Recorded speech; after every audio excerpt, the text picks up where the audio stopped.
Dok, tanya dong. Ya, bagaimana?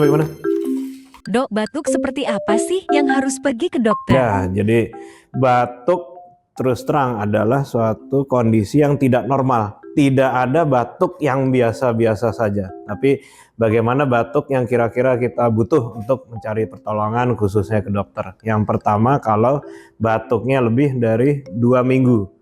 Kemudian yang kedua, kalau batuknya itu berdahak yang semakin lama semakin banyak atau bahkan berubah warna. Misalnya yang dari tadinya bening kemudian jadi keruh warna kuning atau bahkan hijau. Yang ketiga, batuk darah.